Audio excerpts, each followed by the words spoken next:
So it's a listening exercise as well. So it's called, you can see up the top, How Not to Behave. It's on Wednesday nights on the ABC. I'm just connecting up here with an important resource for you, for your listening, generally, cultural development. iView.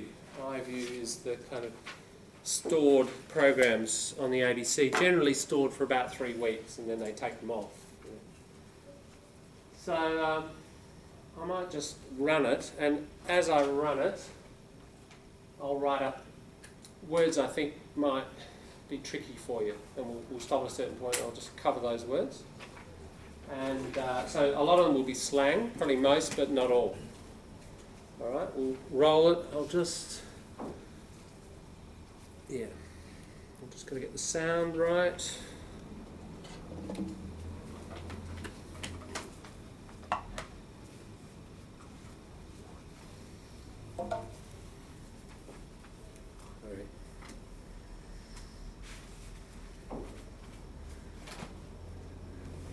Just do a test. Welcome to How Not to Behave. Yeah, the show that humans have needed for the last 40,000 years. Yes, Matt and I are devotees of the great etiquette gurus of our time, Emily Post, Ms. Manners and A.A. Milne, the author of Winnie the Pooh. Yes, it was he who once famously wrote, "Oh, Tigger, where are your manners?" And Tigger replied, "I don't know, but I bet they're having more fun than I am."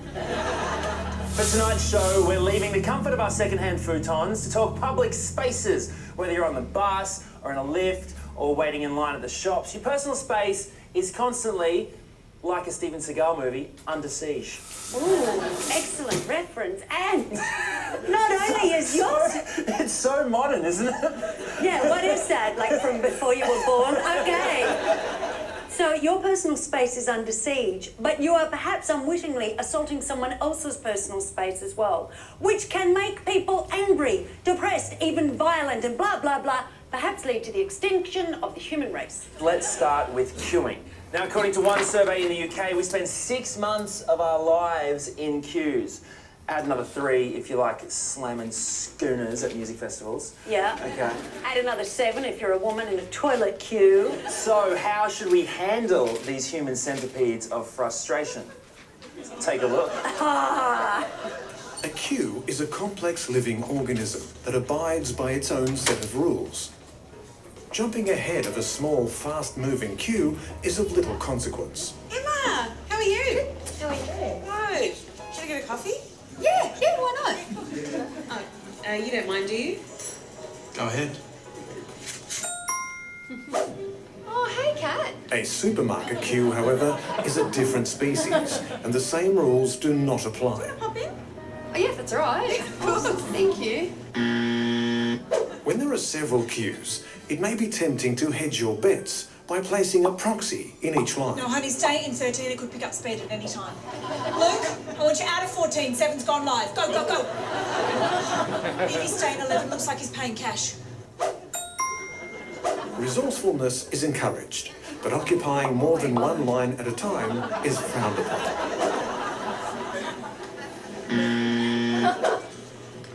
Toilet paper. If you forget an item, the line of sight rule comes into play. As long as you stay within sight of the rest of the queue, it is okay to run and grab an item. Oh, wasabi-flavoured soy juice. But as soon as the people in the queue can no longer see you, they lose the ability to predict how much longer they will have to wait and become uncertain and confused.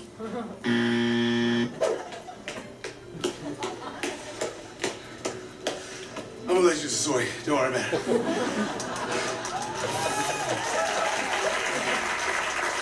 No, see, I don't think it's about sight, Gretel. I think it's about whether there's anything left on the conveyor belt. If there's items there, you can do whatever the hell you want. You can go taste test olives. You can see which barbecue chicken is the biggest, you know, feel around, get the meaty bits. That is a horrible gesticulation.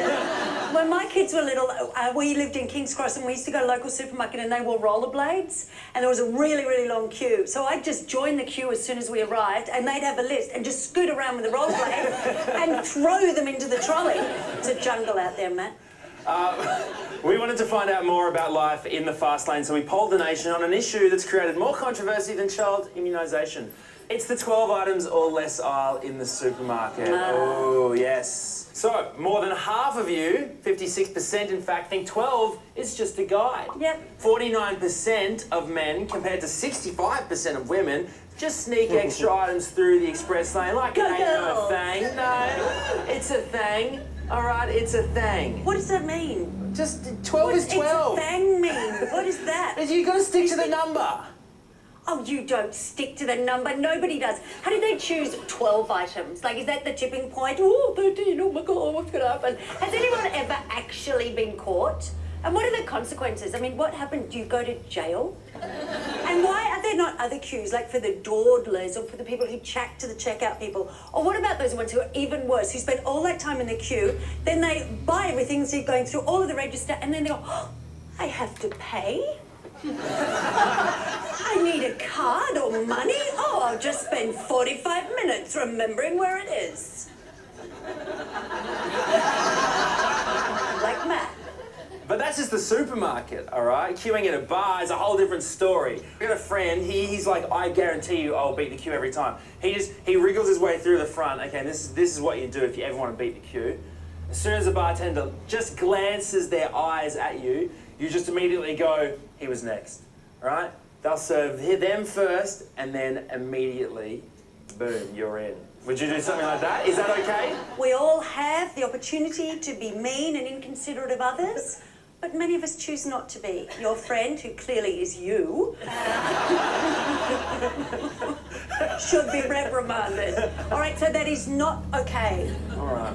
Well, different cultures have different attitudes to queuing, That right? is so true. Do you know once, when I was in London, I bent down to do up my shoe and a queue just formed behind me. They just love order. What were they waiting for?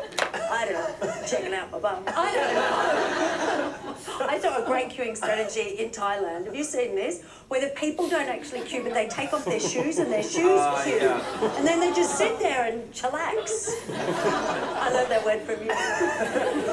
Even in China, right, you can hire a professional queuer to hold your spot, right? Yeah, they put the job on the internet. Apparently, the applications are so popular, the lineup for it went around the corner. No, but it's happening in Australia as well. That's the thing, right? The trend has popped up in Australia on websites like Airtasker, with people requesting line sitters for stuff like the Game of Thrones exhibition, the latest iPhone 6. By the time people get to the front of the queue, there's an iPhone 8, 7. whatever, 12. All right, let's get out of the queue, all right? We're going to head out into the street.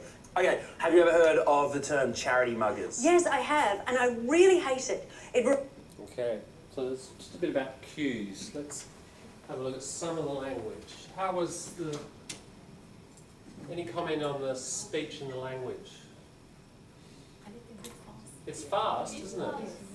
Really clear. No, it's fast. Not a lot of humour is fast. That's one of the difficulties with it. Yeah, difficult. I mean, it's part of the kind of feel of humour, isn't it? That you want it to be happening fast. It makes it kind of more lively. So, yeah, speed can be an issue. Any other points? I think maybe slang. Yeah, there's quite a bit of slang. I've got some there. I certainly didn't get it all. It would take too long to get it all. We could go through some, and some of this isn't slang. Any other words you guys heard? You're quite tuned into slang, you guys. Anything there you heard that I haven't got up there that you think's important that we've covered? Mention any? Yeah. Okay, this personal. They're talking about personal space, aren't they? Under siege. Under siege. Under attack.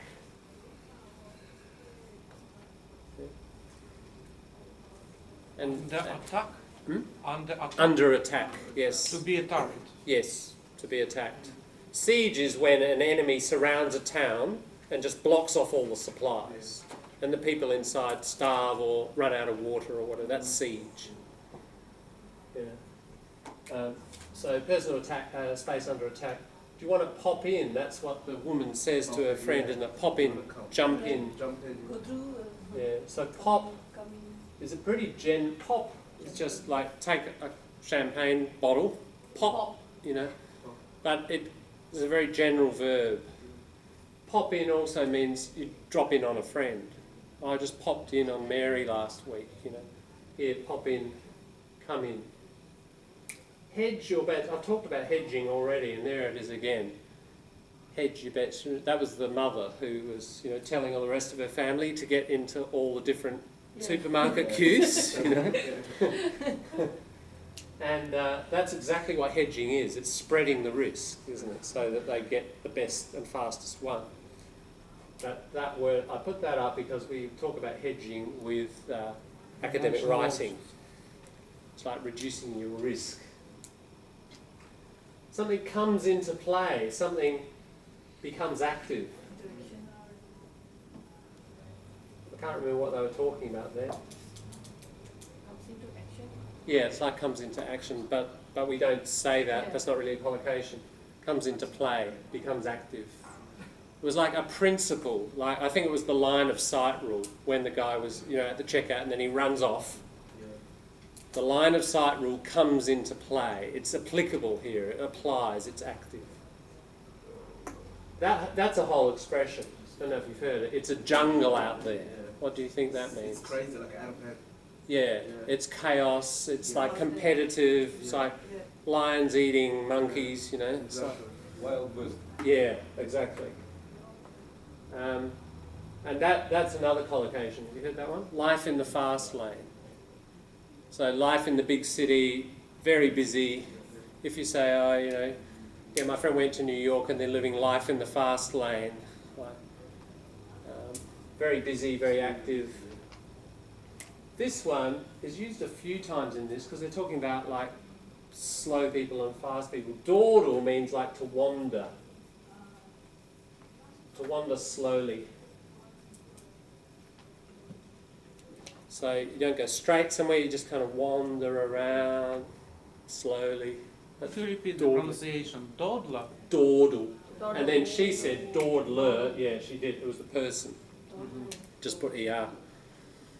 Dawdler. To wander. Wander, like not go directly somewhere. Should be, I think, she said about Matt, this the other fella, he should be reprimanded. Reprimanded means like, phrasal verb, told off, or he's told that it's unacceptable. So, like punished, but verbally, when you're reprimanded. You say, that's not acceptable, that's reprimanded. So told, Give a note about unacceptable behavior. yeah, told that is unacceptable.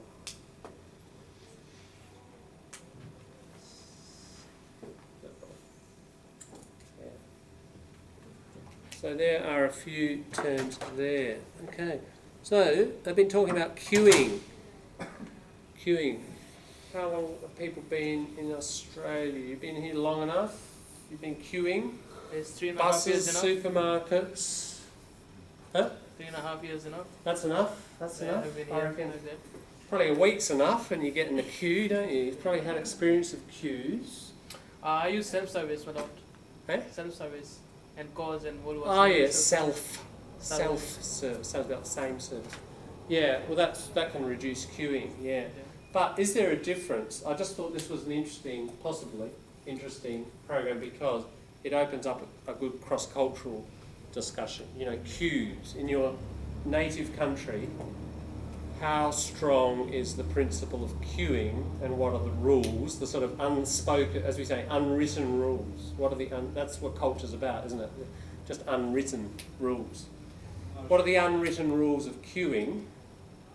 And when you came here, or you still notice it, you know, how do people behave in queues here that either confuses you, or you feel is very familiar, or you feel annoyed about, or Very things you gentle. don't understand, or yeah, just have a chat. So it's a talk session for 5 or 10, all right, on the idea of just queuing. What's the difference? Cultural reflection here. Yeah. What's your experience here? People here How's are it very compared gentle, to very gentle, where you grew polite. up? Especially when I was in Gunport, in public place,